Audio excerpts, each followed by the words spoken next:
I think if I hear you call me Becky one more time, six-pack, I'm gonna pop your tops. All six of them. Who are you?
Hey, this is Matt once again. We're about to another review, and this is another Patreon request, this time from I Hate Facebook, and it's Strangeland from 1998. For anyone who wants to request pretty much any type of video, review, re-review, what have you, you just send the request either directly to my PayPal or join my Patreon. Both links are down below in the info box. Now, Strangeland, this is a film I had heard of. It was partly written by Dee Snider from Twisted Sister, and he stars as the villain in the film. And this is, I guess, one of those films that people either love or hate. And I just say overall, I did like it, although it does have its flaws. At the very least, it was interesting to watch. Just Dee Snider, I don't think he was that awful as the villain. It was interesting to see him act as his character, who is, granted, at times he talked a bit too much, but I would say the setup, the premise was interesting, especially for the time it came out, because this came out in 1998, and computers were not as big of a thing as it was, of course, nowadays. So the plot of the film is some teens are in this old school, really old school chat room. To us is old school. At the time, that's how chat rooms were. And they talked to this person named Captain Howdy online. And they decided to go meet this person because they're idiots. One of them happened to be the daughter of a cop played by Kevin Gage. Now, Kevin Gage, he was okay. He reminded me of a lesser Ted Levine. Part of me wishes it was Ted Levine, because I love him. Ted Levine in The Mangler and the TV show Monk. I think Ted Levine would have been really cool to see in this film. I think Kevin Gage did okay. Kevin Gage I've seen in a couple other stuff. He played Mickey Rourke's brother, who's the bad guy in this film called Point Blank, I believe. It was like a Die Hard in a mall, but it was very low budget, and Mickey Rourke was the lead. I forget the title of it, but I know Kevin Gage was in that. I believe he's most famous for being in the film Heat with Michael Mann. And like I said, he did okay, but he did remind me of Ted Levine quite a bit, a lesser Ted Levine.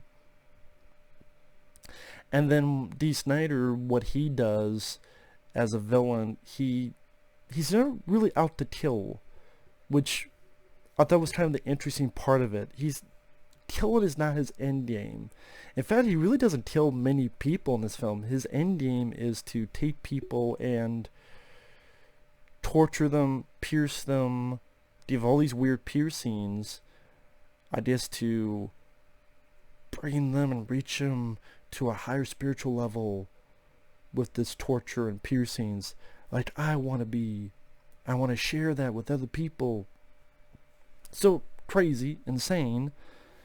You're going to be fucked up mentally, but at the same time, you're not going to be dead. So I kind of wonder in retrospect if that was the right way to go, because what he's doing is bad and what he's doing is evil, but the fact he's not killing and out to kill people, at least doesn't seem like it, until the kill the cop. But usually he's not in it for that. And I thought, I wonder if he did kill some like bigger body count, if he be felt as more of a threat. Because I think that's the thing with me with the villain, is that I didn't really feel him as a threat. That yeah, he's going to do this and it's going to hurt like a bitch, but the fact that he's really not out to kill people kind of lessens the threat of him. But at the same time, it was a little bit interesting. It made it a little bit different. And his look reminded me of, remember Brainstan and the villain, the Trickster? I swear that's what Dee Snider looks like, except with a few more piercings on his face. But he looked like the Trickster from Brainstan. You got the red hair. Now again, it was interesting to watch an older film that dealt with the internet and chat rooms, and then it leads the detective into this world of not computers, but world of piercings and tattoos. And also it was interesting that you have a guy who does not know how to use a computer, because that's such a alien concept nowadays. But there was a time where older folks, in anybody did not know how to use a computer and didn't know really anything about it. So he's unplugging the computer and plugging it back in. He doesn't know what he's doing. He's computer illiterate, and he has to have someone younger to explain to him how to use chat rooms. And probably, well, that's weird, but then it's like, well, wait a minute, this is 1998, different time. I will say the movie kept me interested to see where it was going, where it was leading to. Because not having seen the film before, having heard of it, but not having seen it, I thought it was interesting that, well, wait a minute, he captures the killer. Well, he's not even a killer at this point. He captures the villain halfway through the film, and then he's let out for the insanity plea, and he seems like a changed man. He's got meditation. I don't know if they would let him in the same fucking house that he had his house of horrors at, but apparently they just let him in the same fucking house. But he seems fine with his meditation. But then other people, including Robert Englund. Yeah, Robert Englund's in the film. And that's one thing I'll say. There's some interesting parts of the cast. Like, Dee Snider's the villain. Again, I don't think he did that bad of a job, but he's not a fluent actor. Again, the villain at times talks a bit too much, so that lessens any intensity that you could potentially feel for the villain. But at the same time, I've seen a lot worse people play a villain. So Dee Snider, hey, it was interesting to have him get a shot at it. Robert Englund as like a southern guy, he seemed like a guy that'd be related to Buck from Eaten Alive. Somebody gotta take that boy out, yeah. My name is Buck and I like to fuck. Like, he could be related. Or maybe somehow Buck survived being eaten alive and became this guy, I don't know. Seems like the same cloth as Buck from Tobe Hooper's Eaten Alive.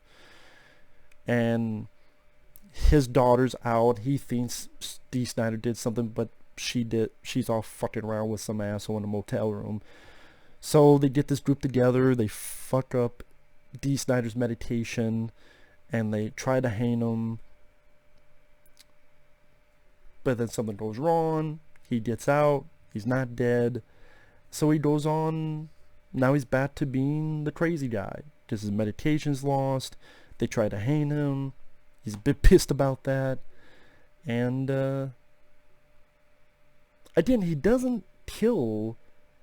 He gets the people who try to hang him, and he does put like hooks in them and piercings in them, but he doesn't kill them. So again, he just the detective's daughter again, and the daughter's actually played by Linda Cardellini. I'm like, wow, that sounds familiar. I'm like, oh, that's the girl who played Velma in the live-action Scooby-Doo films. You also have Elizabeth Pena, may she rest in peace. I remember from Jacob's Ladder, she plays the detective's wife.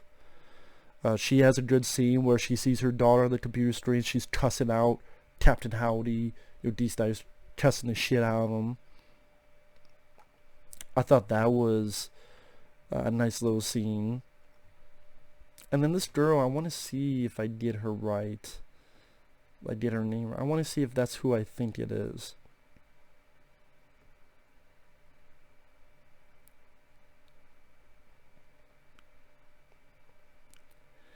Yeah. Okay, in the first half of the film, the girl that helps the detective with the chat rooms is Amy Smart. Amy Smart, I remember the most from Crank and Crank 2. Who's going out with Chev Chelios. She's been in other stuff. She was in Starship Troopers. She was in Varsity Blues, Rat Race, The Butterfly Effect. There are quite a few films I like. The Town, Mirrors. But I remember most from Crank and Crank 2 as Jason Statham's girlfriend. I mean, I know I reckon. So, this does have an interesting cast. Like I said, Kevin Gage does fine, but part of me does wish it was Ted Levine. I think that would have been even better, because Kevin Gage is okay, but I do think Ted Levine's a bit of a better actor. I think Kevin Gage, he's not... There's certain moments he's a bit off. I did not bad in the slightest, but I can't, but just there's like Ted Levine would have made this scene even stronger and even more impactful, even more intense as the detective.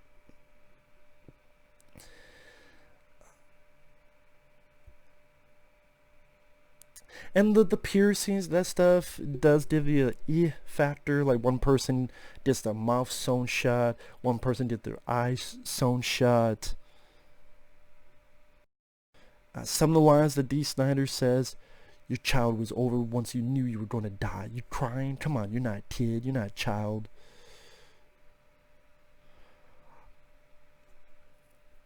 Or when Elizabeth Pena's talking shit to him and Dee Snider goes, ooh, fiery. I think I need that one. You know, I think I took the wrong one.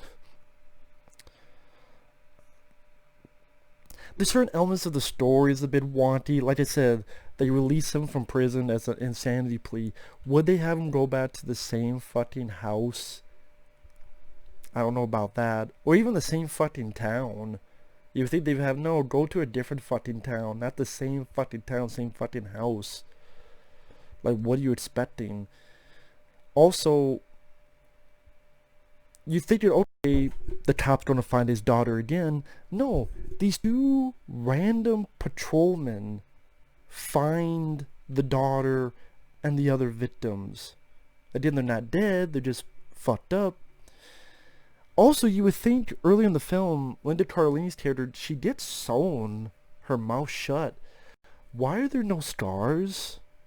Wouldn't you think there'd be fucking scars from that? But no, there's no scars. I guess maybe she's got Wolverine's power. I don't know. Granted, I've never had my mouth sewn shut. So maybe if you get your mouth sewn shut, maybe there wouldn't be scars. Maybe you'd be perfectly fucking fine. I don't know. If you've had your mouth sewn shut, you can let me know. Is everything perfectly fine? And that's the thing that bugged me in the third. Wait a minute, just these two random patrolmen find these people? They just, some random call, they find these people. What? And even then, he's not really...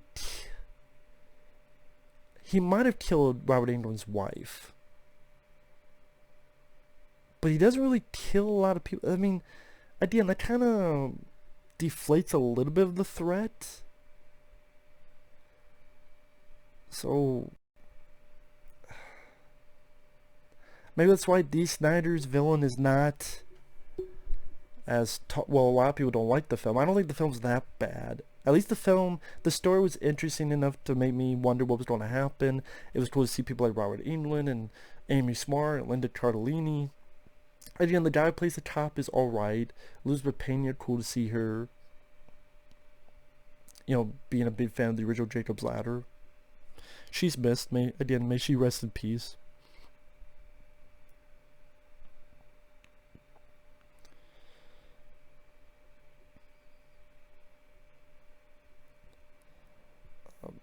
Dee Snider, it was interesting to see him play a villain when him and the cop have the battle at the end, and he's like, how about I come over there and beat the dog shit out of you? It doesn't end on a sequel bait ending, doesn't end on a downer ending. The soundtrack is really good. That's one of the best parts of this film, is the soundtrack. I mean, you got, of course, Dee Snider, as well as Twisted Sister. Twisted Sister sings their song, Heroes Are Hard to Find. I actually quite like that song. You got Seven Dust, Megadeth, Pantera, Anthrax, Marilyn Manson, Kid Rock, System of a Down. So I just had a really good fucking soundtrack. The movie is not a bad looking film. Like, the basis of the film,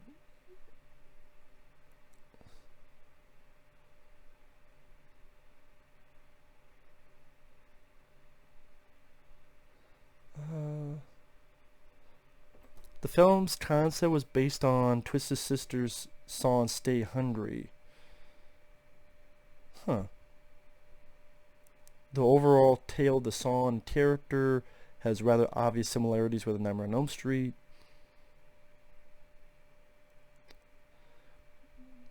In that song, the villain is presented as a cold-blooded monster who's fully in control of his actions. The film portrays a mentally imbalanced man whose motivations are more on par with that of a would-be cult leader. He doesn't initially set out to kill anyone, instead intending to help them through forced body modifications and ritualistic pain in the name of transcendental enlightenment, although he takes sadistic pleasure from it. So that's what I mean. That's a catch-22 for me. That's an interesting idea, but because he doesn't kill, it loses a bit of any fear factor or intensity. Like I said, it does.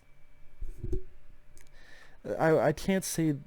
The premise is a bit interesting. And that's what I mean. So the story, the premise, then utilizing chat rooms in this day and age of 1998, which was a fairly new thing. Again, the fact that, okay, well, he's caught, and okay, it's not going the direction I thought it was going, which could be good, could be bad, depending on your point of view. Like I said, I think there's some stuff that could have been fixed up.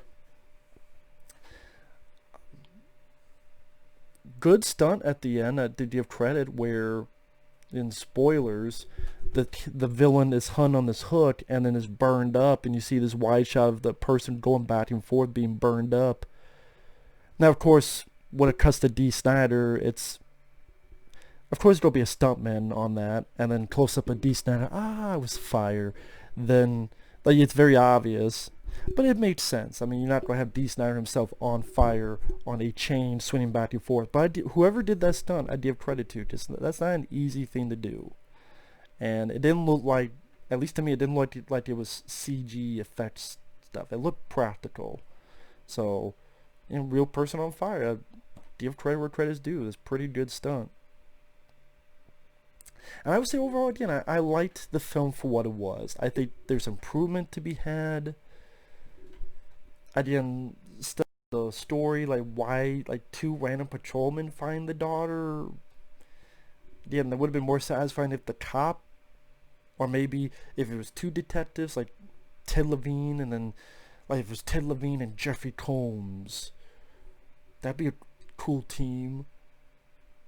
And, like, they find it, and something like that would have brought it up to another level. Again, just two random patrolmen. And then maybe Dee Snider, maybe his character talked a little bit less, and maybe make it a bit more of an intense character. Maybe put a little bit of depth throughout the film. So that, okay, now the danger level has been raised a bit more.